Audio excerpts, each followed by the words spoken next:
मुख्यमंत्री नीतीश कुमार के अलग होने के कारण बिहार में बीजेपी अकेले पड़ गई है, कुनबे को बढ़ाने में लगी है। नमस्कार, मैं श्वेता और आप देख रहे हैं न्यूज फॉर नेशन।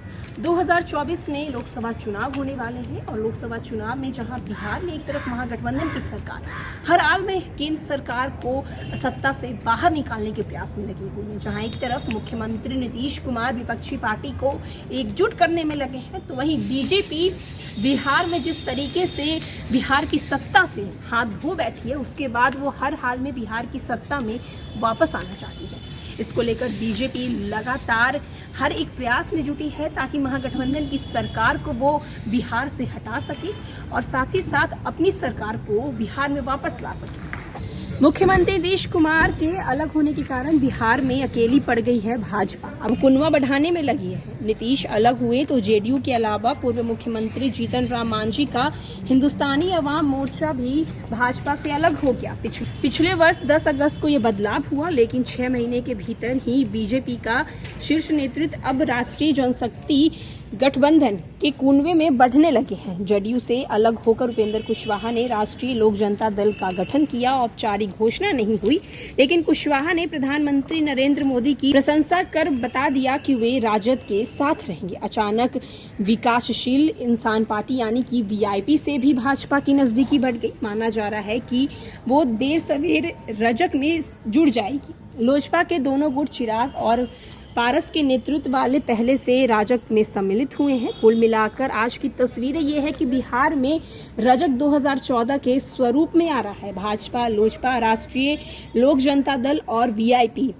उस समय वीआईपी बनी नहीं थी, लेकिन इसके नेता मुकेश सहनी भाजपा के लिए वोट मांग रहे हैं। 2015 के विधानसभा चुनाव के समय हम भी रजक का अंग बन गया था।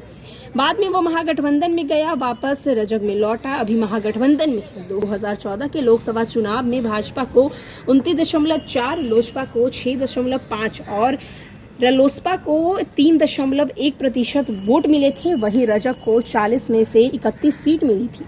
लोकसभा चुनाव में कारीगर यह समीकरण 2015 के विधानसभा चुनाव में सफल नहीं हो पाया है। 2015 के विधानसभा चुनाव में रजग के सभी घटक दलों के वोट कम हुए हैं। महागठबंधन में जेडीयू के सम्मिलित होने से रजग को भारी नुकसान हुआ है। वर्तमान समीकरण के आधार पर 2024 के चुनाव में रजग की शानदार सफलता की संभावना है।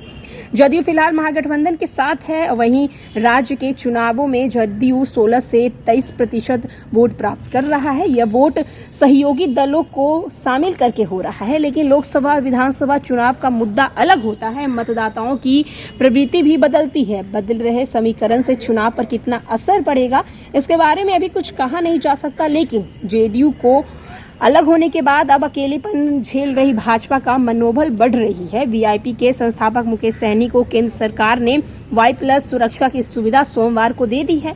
ऐसे भाजपा के साथ दोस्ती का संकेत माना जा रहा है। हम भी महागठबंधन में सहज महसूस नहीं कर रहे हैं। भाजपा को आशा है कि थोड़ा प्रयास परिश्रम करके वो जीतन राम मांझी के साथ आ जाएंगे। 2024 के लोकसभा चुनाव को लेकर बीजेपी हर एक प्रयास में लगी हुई है, एड़ी चोटी लगा रही है ताकि 2024 में महागठबंधन की सरकार को वो हर हाल में हरा सके और अपनी सत्ता को बिहार में वापस से पा सके। और भी न्यूज और अपडेट के लिए देखते रहें न्यूज फॉर नेशन। धन्यवाद।